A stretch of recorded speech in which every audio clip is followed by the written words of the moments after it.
Welcome back to Hoops HD, everybody. It is Monday, February 5th, and it means Woo-hoo. it's time for our Hoops HD report. I'm your host, Chad Sherwood. We got David Griggs and Joby Fortson to my sides, John Sleeka and John Teitel down below me. Might have one or two others jumping in here, but we weren't going to wait forever for them, so hopefully they can join in as we go through the show. But we've got a fair amount to get to here. It was a busy and an exciting weekend of college basketball, a week of college basketball, upsets, tons of top 10 matchups. Um, is that Yeah, everything? we had four top 10 matchups, and I checked, Chad. Mathematically, you can only have five. That's the most you can have. We had four. Well, why don't we have five? I don't know. Like, Uh, somebody want to check my math on that? 10 uh, teams.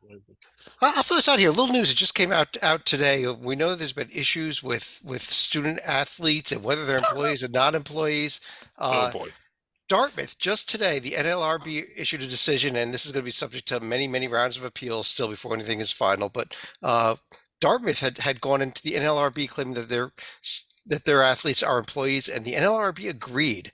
So this may be more of an off-season topic, and maybe we could do some shows in the off-season on it. But keep an eye on this whole thing with whether these kids are employees or not, because it's starting to tread in that direction. If everything wasn't crazy enough with paying players, NIL, transfer portal. What else did I miss? It's a Yeah. different game Um, these days. it is, but hadn't they already previously ruled that No, no, Northwestern football players were employees? Northwestern had already won and had actually allegedly had a vote on whether or not they could become a union, but nobody knows what happened with that vote. Well, they They're graduated and moved on, and then pretty much. But now the kids at Dartmouth are going to be able to have a vote also. That's what the decision was. So whether or not they want to unionize, um, we'll see what happens with all this as time goes on. But let's get onto the court here. But before we actually go to the games, let's play one of our favorite games, one of our favorite Hoops HD games. is It this is Is this bad? time. bad? Is this bad? Well, ask you, is either one of these bad? No, it is time for a little blind resume. I threw two teams up here that are fairly close if you look at the metrics also. So I thought this sounded looked like a pretty good one, but without guessing the teams yet, Joby, let me throw it over to you first. Left or right? Who do you like better?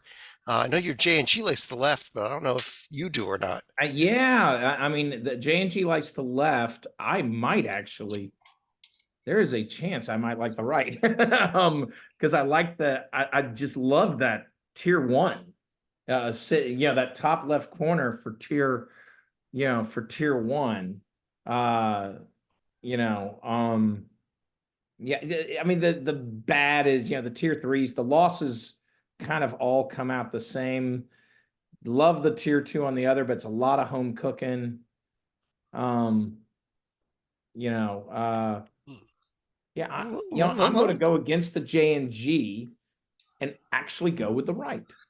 Titel, do you agree? Should we go with the right? One other thing I point out here: the team on the right 7-5 versus the top two tiers, left 7-8. So a little better against the good competition on the team on the right, but you can go left if you like. I'm going left, Chad. And I You will are going take left. issue with one thing from Joby. He said the losses are about the same. I would humbly disagree. The team on the left has more losses, it seems like, but they're By also one, better by three. losses. They've lost Yeah. to the number 3 team in the nation twice. They've lost to 3 other teams in the top 20 once each. So I think that means, number one, that they're from a power conference since they're playing all these great teams. They also have a much better non-conference strength of schedule and regular strength of schedule. So I'm going left. You are going left. Okay. Slika, you going to go with Titel or going with Joby? I can already tell you who the team on the left is, so I'm going to go ahead and go with the team on the right here, given the way Chad appears to be going with this one right here. Greg, should we make it like the team on the right the winner at least 3 out of 4? I think this is a trap in that the team on the right is from the Mountain West, and I'm not sure who it is, but I think I know who I'll it tell is. you, it is not from the Mountain West. It's Okay. not. Oh, never mind. Okay, the team on the left, though, Mr. Sleeka, is The St. John's Red Storm. you nailed that one. St. John's, who Titel, you had a 9 seed this week. The team on the right, you also had in your field, but playing in the first four, so you had a pretty wide I gap think I between know who the them. team on the right is now. It is a West Coast team. No, it's not on the West Coast, Chad. Oh, yes, it is. Well, I'm wrong then. They're about 4 hours from the 4 hours coast. from the West Coast. So it is Washington State, the red hot Ooh. Cougars there. Uh, I thought it was I- Colorado, so sorry. No, not quite. The team that split with Colorado, in fact. But Yeah. let me ask No, you, it is a West Coast team. I stand corrected. yeah, It will yeah. be in July. uh, They're a top Titel, range team. Yeah. Titel, I know you went with the team on the left. Did it surprise you that the team Washington State compared so closely to St. John's in these, at least in these in this blind resume?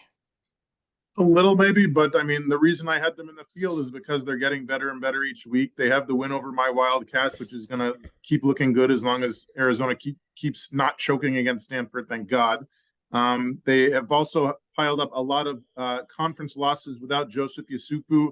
I think he's gone for the year, which means the committee will not give them an asterisk for that because the team is not going to be whole with them in March. And losses at Mississippi State with him is certainly nothing to lose sleep about. So no, I think this is a good comparison, and I think they're both in the mix. Yep. And Griggs, is there still any problems in St. John's? That's the other place I wanted to go with this because I'm not seeing a team that's playing very good. I know, yeah, you lost to UConn, okay, but before that they lost to Xavier. Yeah, the one thing it's almost like a death by paper cuts. I mean, 13-9. That record in and of itself isn't exactly disqualifying, especially when you've played a kind of schedule like this. But you start to wonder when you look at 5 losses in a row or whatever Two, it was. just two because Yeah. they snuck in one win there. Okay, so they've lost. Is it 6 of 7, 7 of 8? I Yeah. mean, they've been losing quite a bit. It's just this DePaul game is very welcome, and then they go to Georgetown and DePaul again in Georgetown, and you wish that like they had more remaining games against DePaul and Georgetown. That just means they had a very front-loaded schedule in the conference. Yeah. And you're right, John. You're absolutely right. And by the end of the year, I mean, this could work itself out. It's every bit is indicative of how tough that stretch of the schedule was, as it is how good they are. I do think they're a tournament caliber team. But if you ask me, is there a concern? Yeah, it's just that's a lot of losses. Yeah, and there you see them way down there, 5 and 6, Yeah. tied for 7th place. But Joby, I got the Big East standings up here, and I think we got to start with the #1 team in the nation again, is the UConn Huskies. And we're talking about St. John's, and this team is just winning, and this team is rolling. They took care of Providence, they took care of St. John's, and did their job this week. Yeah, and how they're doing it. Yeah, I really, they just look solid. They're, every year we get a few teams that I feel like you could trip over yourself a couple of times. You're still a #1 seed. There are 2 such teams this year, and this is one of them. I truly believe they're cruising. They're going to be a 1 seed. Yeah, especially the way they're playing. I love how they, the Big East is better than even I thought it would be. Besides obviously Georgetown and DePaul, and they're cruising through, and I love it. These guys are real, and you know what? It's going to be the whole top of the Big East is strong. Of their partners with Marquette and Creighton. Let's see, they're going to be tested. They're going to be ready. This team is a tournament team that. I mean, let's not get crazy with repeat, but are you going to be shocked if they do? No, not at all. I mean, I would be stunned if anybody other than them repeated. But if they did it, it wouldn't shock me. Titel, #2 in the standings there is Marquette, and they had a very nice week as well. A pair of road wins. Maybe the second one didn't count as much, but the win at Villanova was pretty nice. Darn right. Coach Shaka Smart started off 2024 with back-to-back losses to Seton Hall and Butler. They've been cruising since then, 6 straight wins, including the road sweep of Villanova and the local Georgetown Hoyas last week. They get the rest of this week off, and they host St. John's on Saturday. The key for them has been interior scoring. 58% shooting inside the arc is number 12 in the nation. Wow. And I didn't think that the defending Conference Player of the Year and Conference Tourney MVP, Tyler Kolek, could get any better this year, but somehow he has. Points per game is up. Field goal shooting is up. Free throw shooting is up.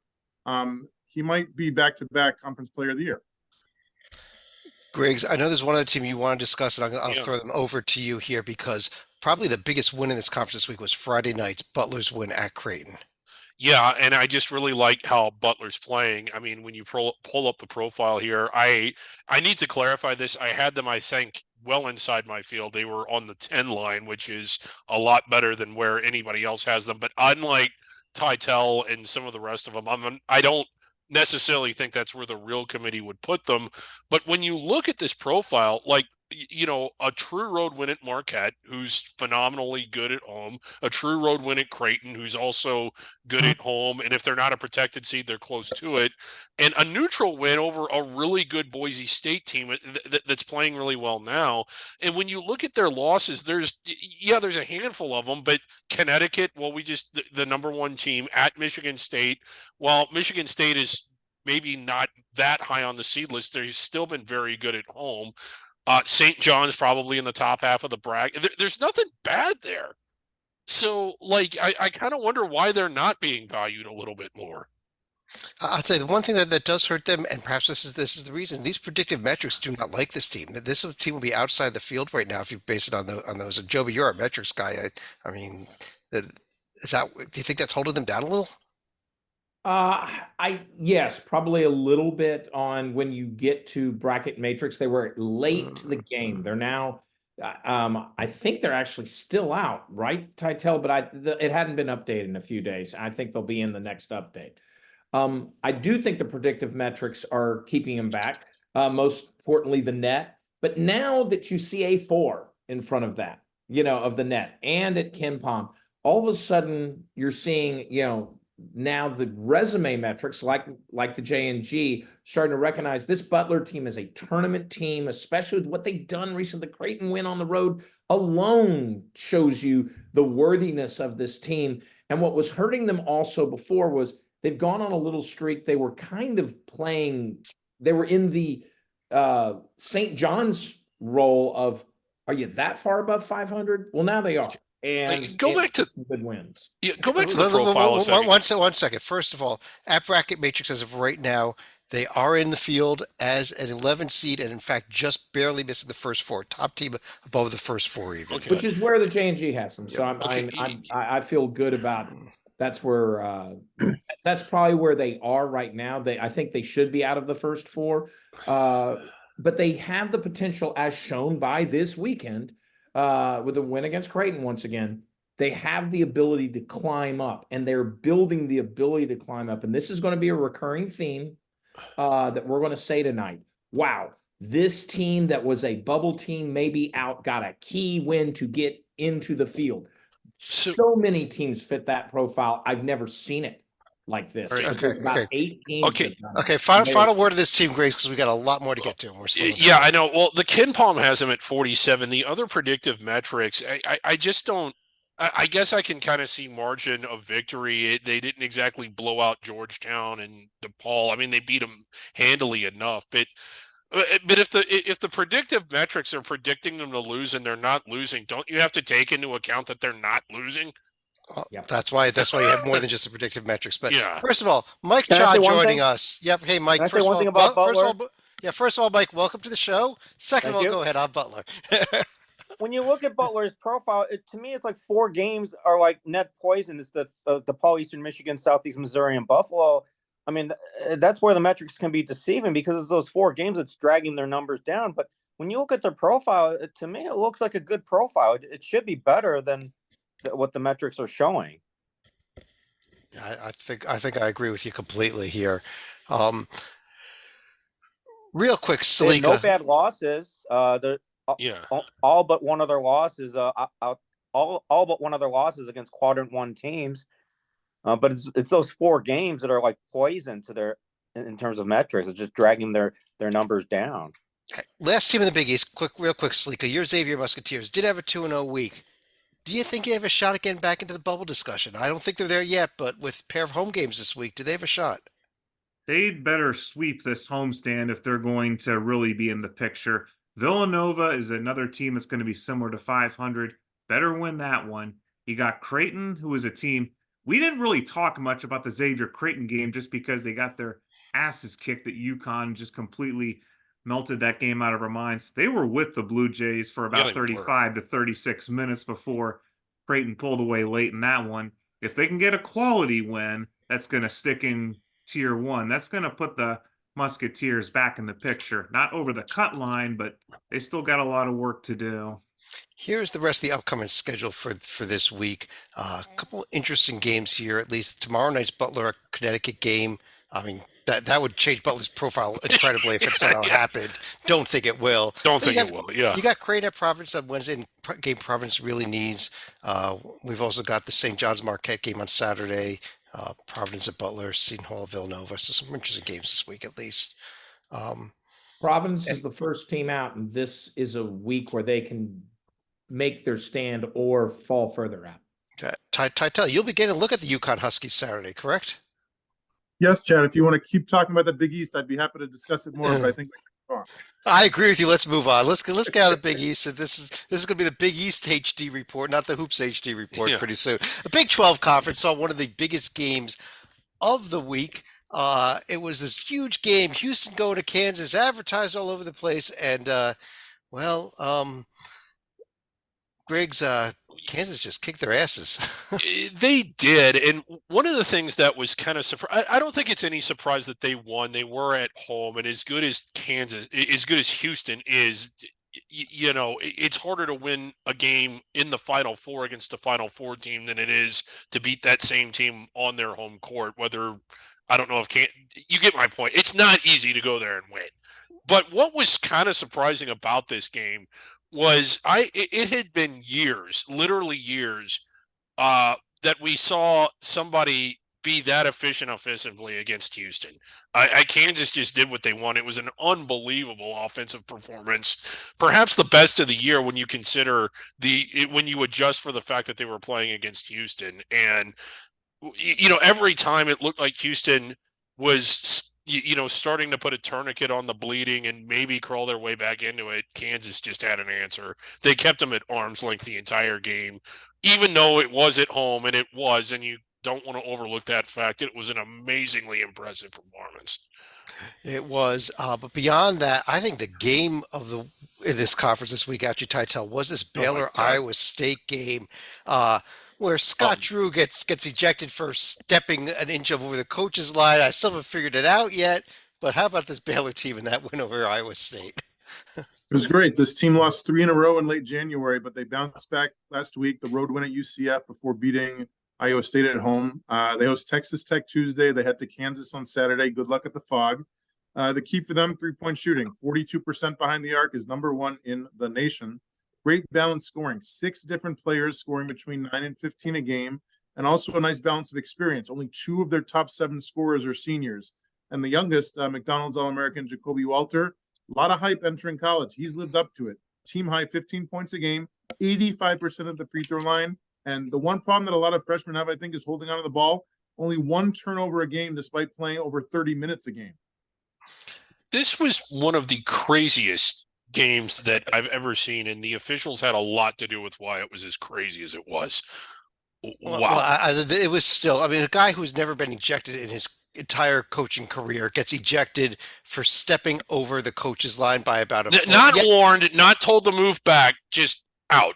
It was stupid. Well, it was a second technical for the same thing, but still, I mean, that's not something you should give a second technical for, unless it's incredibly blatant, like he's 10 feet out on the court, in my opinion, at least. But yeah, but they won the game. But let's move on here, because this isn't going to be the Big 12 HD report either.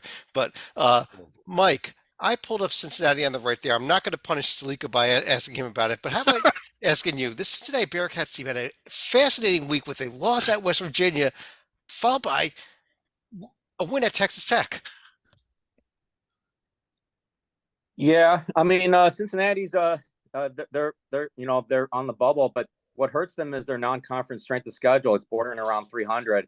That's definitely a big strike against them. But they've got some good wins. I mean, at BYU on the road. I'm with Griggs. I mean, I value road wins. That's very important because you're not going to play the tournament on your home court.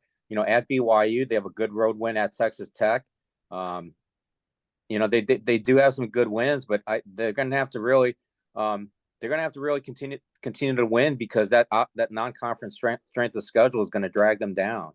It's just like every time we're about to break this team off, like when they Yeah. lose at West Virginia, suddenly they do something like win at Texas Tech, and I gotta bring them back into the picture. I just want them to go away, honestly. I They really were one do. of the Yeah. 8, Chad, that I mentioned, of a Hey, team that got a key win that put him right back into it. And the fact is, people forget, not Kansas, not Houston, Texas Tech was leading the conference all alone before that point. Kind of crazy. yeah, I do have to ask Stalika. I mean, do they remind you of anything in particular? Every time you think they're gone, it comes back. Stalika, what would you say a team like that reminds you of? You're thinking of NC State. Yes, and what you compared them to, and Okay, we're moving on here, Briggs. I was going to say they have Houston home and home. They got to make hay with that. yeah, Stalika, Texas Tech is still in the polls at number 23.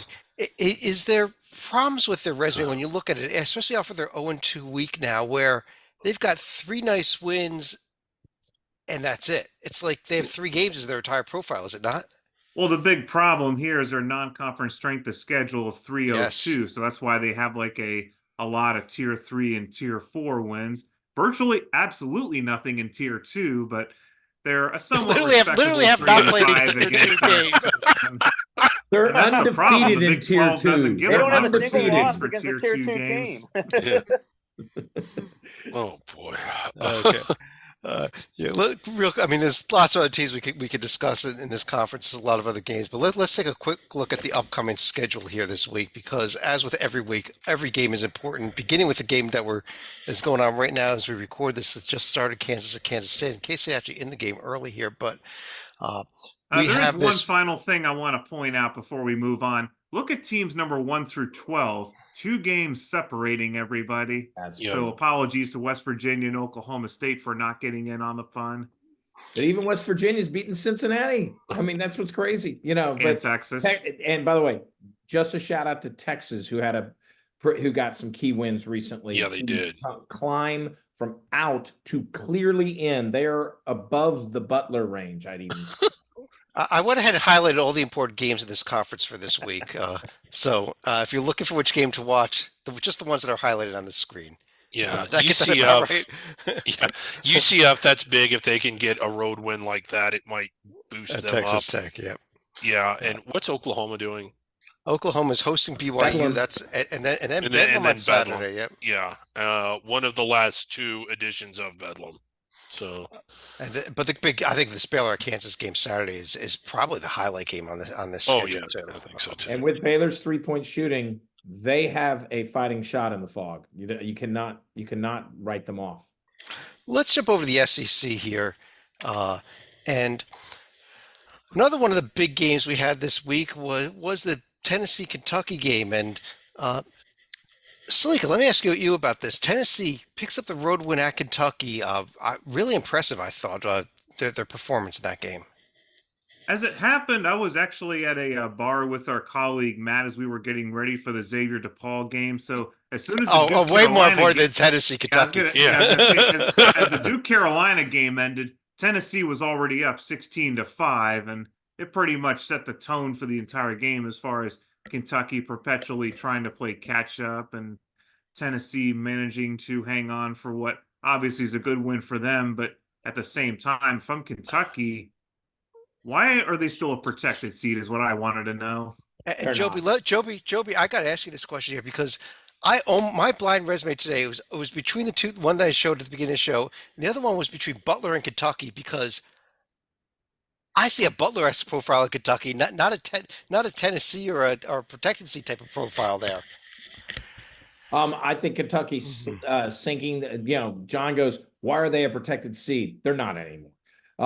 The J&G has them at 20, and it hasn't, the echo effect, I think, from the weekend also fully hasn't happened. But UNC Wilmington is not the bad loss it was. They are, in my opinion, they're the best team in the Coastal Athletic Association. And they really don't, losing to Florida overtime, even at home. Come on, man. That's not a tier 2 bad loss. I can show you some bad tier 2 losses when we get to the Mountain West. This is a good team. It's a top half team. It's a team that's wearing white, but no, are they a protected seed level team right now? No. Right, and this team has now lost 3 out of 4 games too, which is almost unheard of for Kentucky. Don't, the head coaches don't only get fired for losing 3 out of 4 games at Kentucky. Isn't that isn't that the rule again for the Wildcats? It should be, but this is no ordinary coach. Obviously, you can see with 805 wins to his credit, I think he'll get the benefit of the doubt. But Well, if Titel, he let me loses to Vanderbilt, he loses that benefit of the doubt. uh, we'll talk about another team that's maybe going in the wrong direction a little bit here, Titel. Although they did pick up one win over this week, their win over Florida actually kind of helped back a little bit. Texas A&M, where are they? Because they've been kind of bouncing up and down my seed list near the bad end of it. Perfect description. They've been bumping up and down the whole season. So Uncle Buzz started the year 5-0. He's been on a roller coaster since then. The past 16 games, he's not had a winning streak longer than 2 games. He also hasn't had a losing streak longer than 2 games. It's literally up and down. They should be able to take care of business at Missouri on Wednesday. I fear they're going to be receiving the business when Tennessee comes to College Station on Saturday, unfortunately. Point guard Wade Taylor IV, he's done a little of everything on offense. It's just hard to win games when your team only shoots 39% from the field. Although they have taken advantage of all those misses, they're grabbing 18 offensive rebounds a game, #1 in the nation. Wow. To build on something Titel said, when you look at their remaining schedule, that streak of not winning or losing more than 2 games in a row might play all the way out until the end of the tournament. End of the year, even. Yeah. Yeah. Wow. Mike, I'm going to pull Florida up here on the right because this is another team that was out of it, made a run, but then, lost that 1-point game at A&M. Is this a tournament team or not with all those losses, although they're all in that top quad? I would say yes. I mean, but if not for that road win at Kentucky, they'd be in a lot more trouble. But that shows you when you go on the road and beat a quality team, it changes everything. Look, like with Butler winning at Creighton, Florida winning at Kentucky. If you can win on the road against a good team, it's as if it just lifts you up, almost single-handedly lifts you up. Agree. They got to keep. Mike. Yeah, they got to keep it up though. They got home games against Auburn and LSU. Auburn's going to be tough, although it's at home. But they can't pick up bad losses. I see Vanderbilt coming up at home. Those are the games you got to win. But I think Florida they're in line to make it to the tournament, provided they don't lose against one of the bad teams. One other team that I believe is now a tournament team, Griggs, is the Auburn Tigers, who finally have a good win on their profile after their win at Ole Miss this week. I'm kind of disappointed. If they had lost that game, Griggs, I know you did our staff bracket this week. I was going to ask you to swap with me if they lost that game so that I could leave them out entirely, but it didn't happen. We could have arranged that. A hugely important win for Auburn because, again, it was a road win, it was a quad 1 win, it was a conference win, and it was perhaps the only win of the season where Morgan Freeman grabbed a player. If you haven't seen the video of that, Morgan Freeman True grabbing story. Auburn's Johnny Broom. Janai Broom. Janai Broom. Sorry, Janai Broom. I don't know what was going on there, but hey, it's Morgan Freeman, so it's Morgan Freeman. It's allowed in my book. But Chad, despite all that, they are not a #3 seed, which is what the AP poll would say they are. I agree with you. I think they might be wearing white, but in my opinion, there's 7 or 8. I don't know. Titel, where'd you have Auburn today or yesterday? I believe I have them as a 5. That sounds right, but again, Joby's holding up 5 fingers. Great, so I'm doing J&G. J&G has them as 5. What were you saying, John? Sorry. Yes, they're a 5 today. I wouldn't bet against them. They have a great coach. They have a good schedule, and they have great metrics. I would not at all be surprised if they end up as a 3. Huge week for them, hosting Alabama at Florida this week. A real big week for Auburn. Yeah. If Florida gets that, they're looking at wearing white. I'm dead serious after having nothing a week ago. And we'll get to it later in the podcast, but I think another important game isn't even a conference game, and that's Gonzaga and Kentucky. Non-conference game there Saturday, Gonzaga, Kentucky. Throw in a few other important conference games, including tomorrow night, Ole Miss at South Carolina. That's a big one. South Carolina, red hot right now. Wow. Look at this Tennessee A&M game Saturday. At stake. Yeah. Tennessee at Texas A&M on Saturday also. Let's jump over to another one of the marquee games for this weekend. Was the North Carolina Duke game. I know we don't really like talking about it half the time. But They Tytel, played each other? What? Tytel, you had a take on the team that lost the game, if I'm correct. So the Blue Devils only lost one game in December, and they only lost one game in January, but they're already 0-1 in February after the single-digit loss at Carolina. It's hard to win when you're only making 5 threes and you only force your opponent into making 5 turnovers. Good news, I think they have a legit shot to win out. Only top 50 road game is at Wake in a few weeks. Only top 25 home game is the revenge matchup with the Tar Heels in the season finale. They got 5 starters who are all scoring in double figures. They just need to figure out how to win games that go down to the wire. Each of their 5 losses, single digits. Wow. That means they're not a very good team, does it? According to some guy named Chad Sherwood. Got to win the games, close games. But Ken Pom and the net would say it's not important. Just get efficiency above a particular level. Joby, this was Yeah. a heck of a week for your Virginia team. Right before we started the podcast, just took Miami apart, and it wasn't even as close as that 60-38 score, which when you talk about Virginia, Fewer tw- points and minutes played. a 22-point loss to Virginia is like a 100-point loss to anybody else. So Virginia will probably have a net in the top 40 now, Yeah, to be very honest. Yeah, it because of how the net works. and that win at Clemson over the weekend was just huge, I thought. Virginia, yeah, and hey, at the home, the win at Clemson makes Virginia. When I said there are 8 teams who, Virginia was one of the 8 who got a big win that needed to put themselves in. Lenardi, I agree with this, has them as a last 4 in. I agree. The J&G agrees with that. They're in right now. That tenuous. But the ACC is just, hey, do you either play an NIT team or you got Duke or Carolina on your schedule? And so Virginia has to keep winning. The key for those who want to say, well, why is Virginia all of a sudden doing this despite losing to Notre Dame earlier in the year and looking sluggish at NC State? This is a different team because Jordan Minor is now fully in the rotation. If you saw Jordan Minor, he did what I love from a player. I may score 0 in the first half, Mr. Hall from Clemson, but you're going to score 2, and my 0 doesn't impact my team as much as only scoring 2 impacts yours. And so that is exactly what happened in that particular game. Jordan Minor has been a key, along with the health of Dante Harris back and Tane Murray in the rotation. Tony Bennett has finally found the rotation. We'll see if it continues. It plowed on again tonight, and it's been a good ride for Virginia.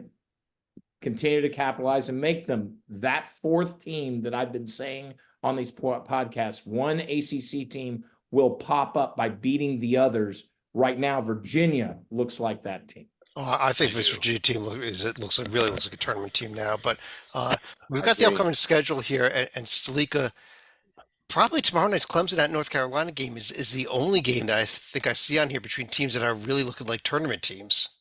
It's just slightly pivotal for a team that's only won 1 road game in North Carolina in about a century. I mean, this would probably put Clemson 3 games under 500, and that is not good when you consider that the ACC isn't going to be like one of the top 2 or 3 conferences at the moment. I mean, granted, Clemson's schedule a bit front loaded in the ACC and not as balanced as what you'll see in other places. So if they end up losing the North Carolina game, their margin for error is just about whittled, and you can't lose at Georgia Tech like Duke and Carolina did.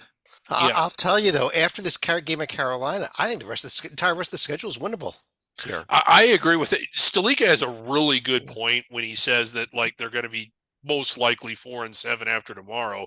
But that's the point I wanted to make, Chad, is that it was a front-loaded schedule, and they're going to be running downhill after tomorrow. And as far as the struggles at North Carolina, everybody goes through stretches where they struggle against a particular team. Everybody has a bad century every now and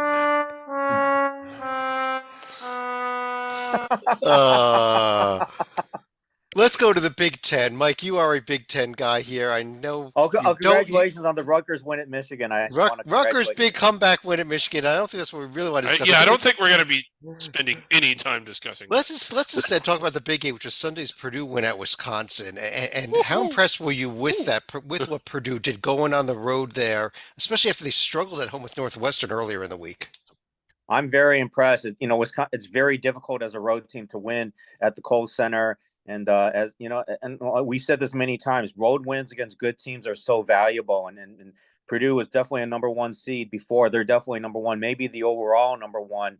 But with that win at Wisconsin, and I mean, they've really impressed me. So I mean, you win at Wisconsin. Wisconsin's projected as a 2 or 3 seed, and you win at their place.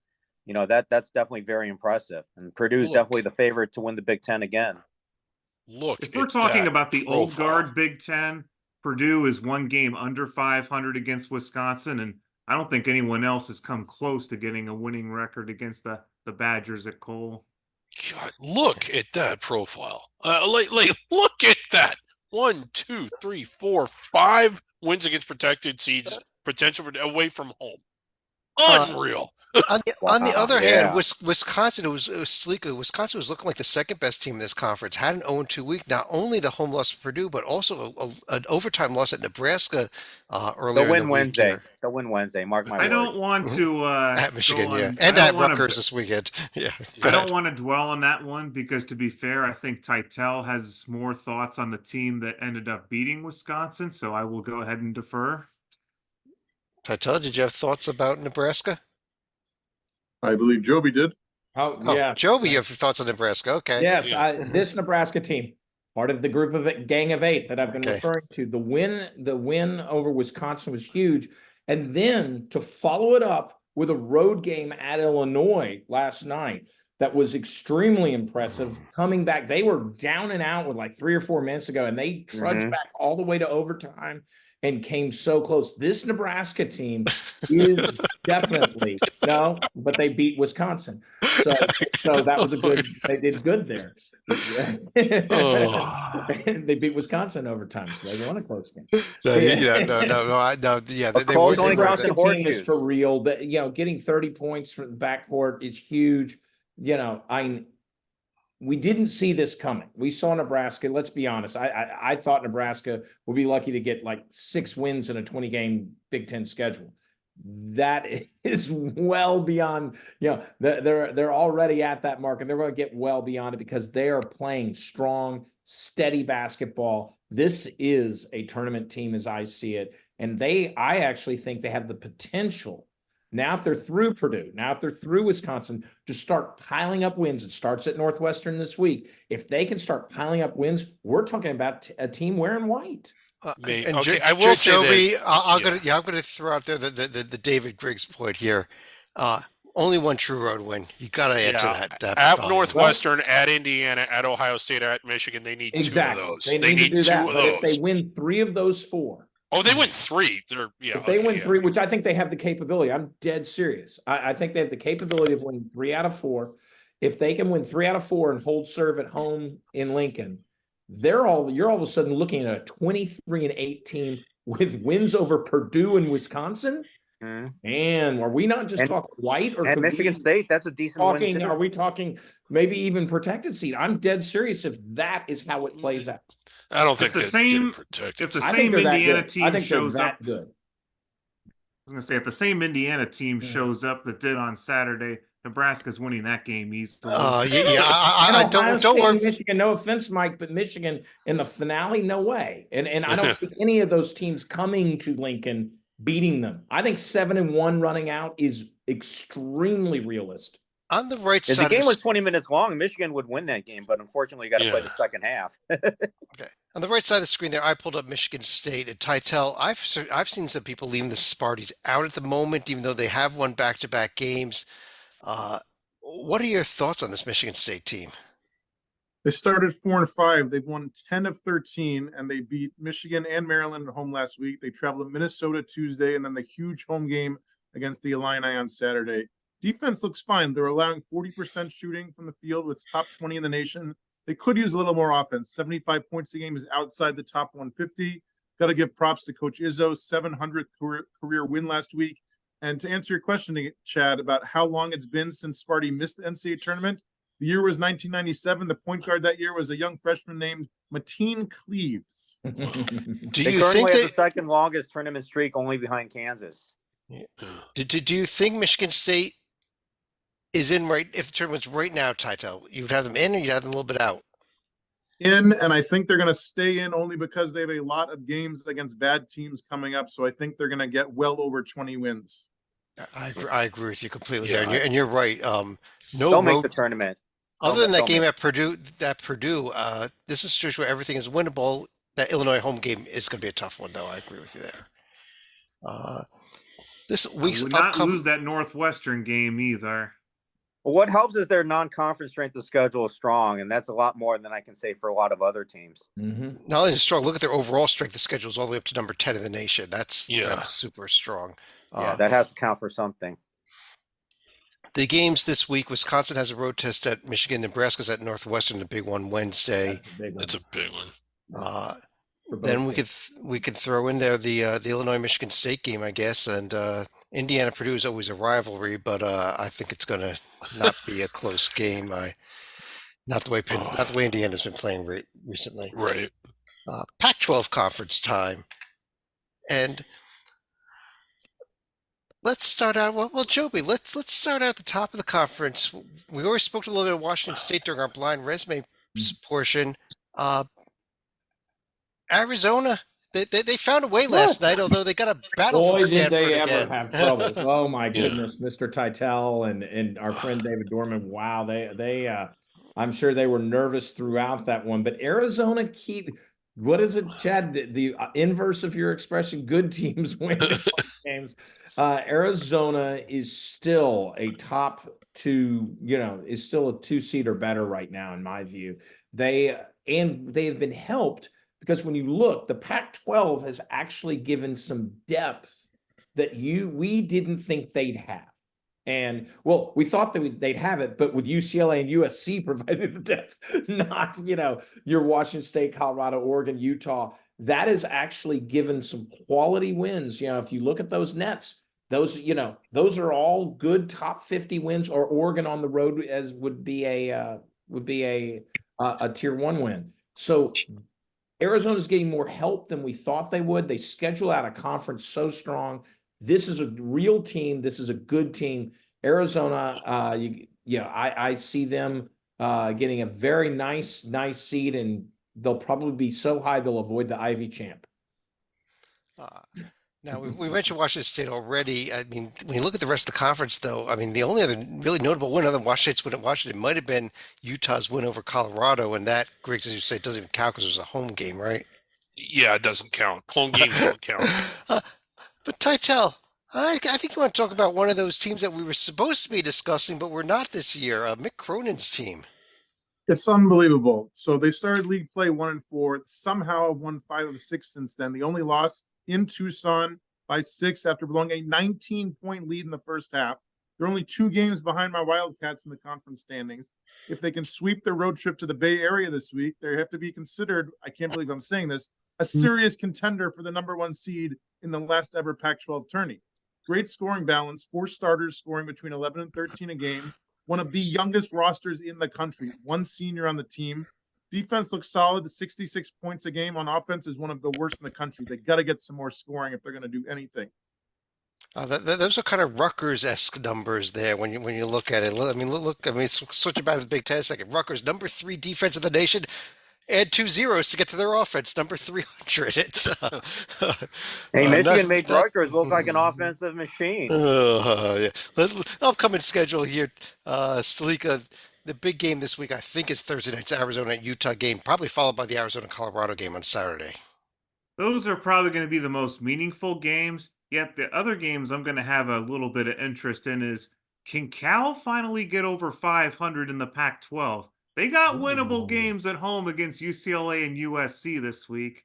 I did not think the Mad Dog, Mark Madsen, would have them this close to respectability. Yeah, and then those Wazoo games, Chad, that Yeah. you highlighted are big because they're road games. Yeah, because they're pair of road games. And at Well, Oregon, Oregon is right there. People don't talk about, but Oregon is right there. They're Right. out right now, but they're not way out. They're Right. like first four out. So Washington, that is a game between two teams fighting for spots on the bubble right now. The Joby, winner. let me- If Oregon had won at UCLA, Oregon would be in. So they're close.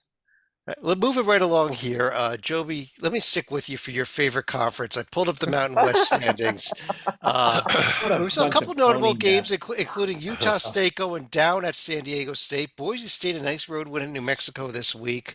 But when you look at this, Joby, are we not still looking at at least a 5-bid Yeah, we're Mountain looking at West? 5 bid. I think 5 will right now. 5 get a bid. I'm not saying they're deserving or will do jack. but they're it's if it was my list they wouldn't get 5. But actually, I finally was starting to go. Okay, I think this Utah State team's pretty good. And then they go out and look awful.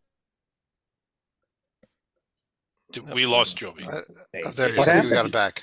And I don't think San Diego State's that good. San Diego State is not the Final Four San Diego State by any stretch. Yeah. And Good, but not they that beat good. Gonzaga. Well, Gonzaga sucks. The just lay that out there. I will. You've heard my rant on this league. I think the Nets are bloated. What drives me nuts is the fact that they have, as a group, have only beaten 4 teams out of conference that are inside the bubble. 4. And by the way, Colorado State's the only one who has actually done that, because that's competing for a bid, because it's UNLV and Nevada who are out right now, or own the TCU and one of the Creighton wins. So it's like they didn't do anything out of conference. But they get these great nets. So hey, when New Mexico plays Boise, it's a tier 1 game. No, it's not. It's not. I think Boise's they're going to get a rude awakening come March. That's the thing I want to bring up here real quick. Boise State suddenly tied for the conference lead with Utah State now, based on this week's results. Greg, since you spoke up here, thoughts on them? Yeah, I just think they're playing really good. I mean, you look at that, the road win at the Pit is solid. They got that game against St. Mary's out of conference that's aging really well. The road win at Nevada, and really just on the court, they've just looked really good. Big game tomorrow at Colorado State. Big week. Yeah, Colorado State, and then at Utah State. Yeah. Yeah, almost. If they can get just one of those, you look at the rest of the schedule, they might win out. At San Diego State to end the season is also that one's going to be tough, but I don't think it's as tough as Colorado. It's tough, but I don't think it's quite as tough as the next two. Titel, how about another? Get past Wyoming. Rough 2 games for Boise, man. Oh yeah, it is, but they've been playing really well. So if they can get one of them, but let's go to Titel. I agree. Split would be huge. Titel, how about UNLV? They got destroyed by 32 at home to Air Force last month, which almost disqualifies you from being talked about. But they have won 3 in a row since then. Rest of this week off, then they head to the Pit on Saturday. Another team with balanced scoring. 5 guys scoring 10 to 13 a game. Lots of experience. 5 of their top 6 scorers are seniors. But I want to talk about the twins, Caleb and Keelan Boone. I would assume that they would have the same skill set because they have the same DNA because they're twins. Not so at all. Caleb scores all his points in the paint and is one of the best defenders in the conference. Keelan leads the team with almost 2 3-pointers a game, and he rarely turns the ball over. It's weird for me that there's twins with very different skill sets. That is interesting. Yeah. Let's take a quick look at the upcoming schedule here. We mentioned this Boise State week here. But Mike, beyond that, there's some other interesting game. Nevada, who's not too far out of the picture, or maybe in some people's estimates are still in the picture. They're at Utah State here, and then hosting San Diego State. So it's a big week for them as well. You're talking about Nevada here? Yes. Oh yeah, it's a huge week because I did check their profile, and they're thin in the quality wins. They really need to step up their game. Let's see, Utah State. That's going to be huge if they can win there. And then San Diego State at home, that's definitely a winnable game since it's that place. And then even after that, New Mexico. New Mexico is a bubble team. Nevada needs to take care of business on their home court. So right now they're kind of on the bubble, last 4 in, first 4 out, and they need to pick up some quality wins fast. Especially for Joby's sake, so he can make it a 6-bid Mountain West. They at least beat TCU. Yeah. I mean, the fact is, Southern has more wins against the field than 4 of the teams we say that are in for the Mountain West. Okay, Southern has more. let's move on to another conference. Has more. I mean, God, it's just so disgusting. We now have a 3-way tie for first place in the American, and one name that is not even there and not even a tie for 4th place is Memphis. But let's talk about the team that is probably the best of them all tied to. Let's start with FAU, who is red hot right now. Close games, but they're finding ways to win them. Since losing to the Illini 2 months ago at the Garden, they are 11-2 with both losses on the road by a combined 6 points. They got 4 straight ahead against teams outside the top 100, and then they host SMU in a couple of weeks. Coach Dusty may return most of his Final Four team, and the experience is showing. Each of his top 9 scorers are either juniors or seniors. Offense is great, 83 points a game, top 20 in the nation. Just need to tighten up the defense a little bit, and they're going to be fine. However, the unbalanced schedule is fascinating. They only play Charlotte once. They're already 0-1 against them, and they only play South Florida once, and it's on the road a week from Sunday. And let's talk about those other 2 teams real quick here, Griggs. Charlotte and South Florida have not gotten much attention from us, but here they are tied for first in this conference, especially this Charlotte team. I think they're playing pretty good basketball right now. I mean, not NCAA tournament at large worthy, but they're dangerous. They could be a dangerous team in the American tournament. Right, they can be, and this is one of the leagues where there's a really good chance that a team that isn't inside the bubble can win the auto bid. And Charlotte, both of them are in that picture. You know, Charlotte had the big win over Florida Atlantic. I almost said not that long ago. It doesn't seem like it, but it was. You know, South Florida went to Houston and won. They went to Memphis and won. They Memphis did not go to Houston and win. A big difference. Well, okay, they may have, like, did it ever occur to you that maybe they changed planes in Houston on their way to Memphis? Then on that note, why don't we move on to Memphis? Oh boy, Stalika, Memphis. You know, all I can say about them for this weekend is that they won their game against Wichita State, and I'm not sure how. Honestly. At this point, I'm amazed their fans didn't rush the floor after getting a last-second shot against Wichita State. But I should also add, we're looking at a potential American Conference tournament where Florida Atlantic, and Memphis could end up playing in the semifinal round, which means with almost 100% certainty, we're probably going to need contingency brackets on Selection Sunday in the event that FAU or Memphis does not win the American title, because none of these teams are a mortal lock like Houston has been the past few years. I'll tell you, it may be more of the question. Maybe a contingency bracket if FAU does not win it, because Joby, right now Memphis is playing themselves right out of the field. Well, I keep on talking about these 8 teams that played themselves in, which I've never seen. Memphis is one of those teams that has lost their spot. Yeah, you know, someone has to, when you talk about it, someone has to lose their spot. If someone gets in, Memphis is it. And if you look, we saw from the team sheet, we saw Memphis is out of conference. Oh wow. My God, beating look at that Clemson, net of Memphis. Beating Virginia, beating A&M on the road. You're looking cruising. Good wins against, you know, Arkansas, who's been picky, and now at VCU. Wow. What the hell, man? Once you that Rice game last week. It's like they thought they had it, and it was and it's like they thought they had it and they didn't need to do anything more. I don't know that they win at Temple. What happened against Rice? Egads. Yeah. Well, I mean, what happened against none of those teams are anywhere near the bubble. Tulane, UAB, South Florida. I mean, I know we just talked about how well South Florida is playing in Rice, and then they barely beat Wichita, who's at the bottom of the league. But they've been doing this all year. They barely beat Memphis. They barely beat Arkansas. Neither one of those teams are anywhere close. You know, needing overtime against the runners. Yeah, go back a month there. Yeah. So, I mean, they have not exactly been blowing teams out at any point. I don't know. It wouldn't shock me at all if they weren't in. Take a look at this. They're at Temple on Thursday, last place Temple. I don't know if they're going to win the game. I don't know either. And I don't know if they have a shot at home on Sunday against Tulane the way they're playing right now, because Tulane at least has a pulse sometimes. Yeah, they do. Yeah. FAU interesting road trip this week at UAB at Wichita State. Not the easiest places to win. No, they're not. It has been the lack of winning at home in conference that also has shocked me. I mean, it's one thing to, you stub your toe on the road against a weird team. That happens. At home, come on. Wichita, as Stalika said, rushing the court type atmosphere for Wichita State is by 2 points is not what should be happening. Well, they didn't rush the court. Taking care of business, especially with the team that Penny's put together. This is a team I thought that would close well, not start off and fade. And so that's been the shock. I also want to go back to one final game in the American with Charlotte and South Florida playing. That's going to clear the logjam a little bit at the top.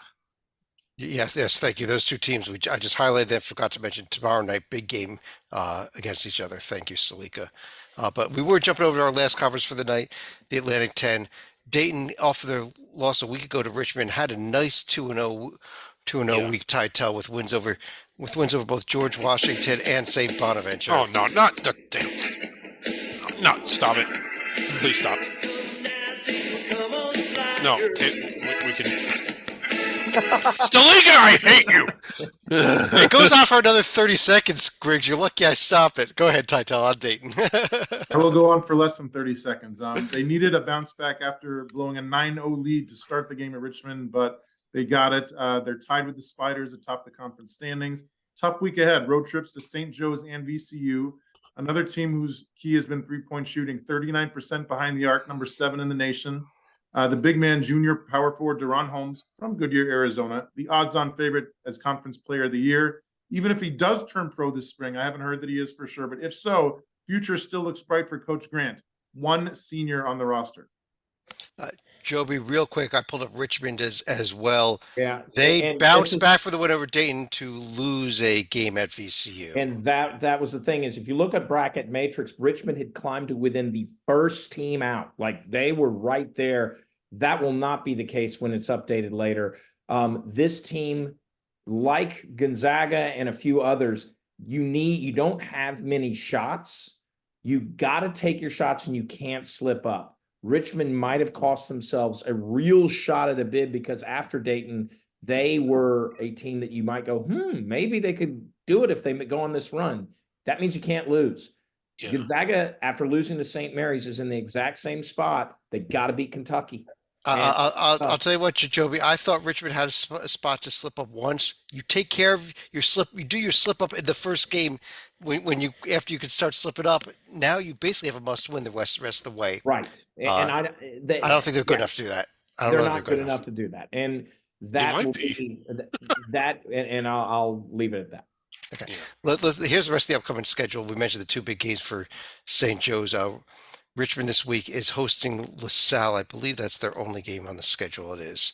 But one more conference. I forgot we skipped the West Coast Conference. Let's. Joey just mentioned Gonzaga, but Slika, we had that huge St. Mary's Gonzaga game, and St. Mary's finds a way to avoid things being thrown on the court and get the win. Yeah, there was a pretty bizarre sequence towards the final minute where it looked like a St. Mary's player stepped out of the bounds, and I think the officials were going to not to review whether or not he stepped out of bounds, but they were looking at whether or not he was able to get a shot off in time to beat the shot clock. So again, not a good scene for Gonzaga students. I hope they don't let those who are throwing stuff back onto the court this year, or let them down in Vegas, which is going to very much become must-win territory for the Zags right now. Even if they manage to get a win at Kentucky, their margin for error is gone.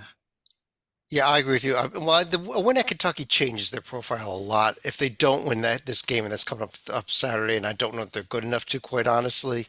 They're not. Now, I would also say though, Mike, when it comes to this Gonzaga team, they do have a road test at St. Mary's to end the season, but this team probably is going to be could be the favorite to win the West Coast Conference, even if they go in as the 2 seed, couldn't they?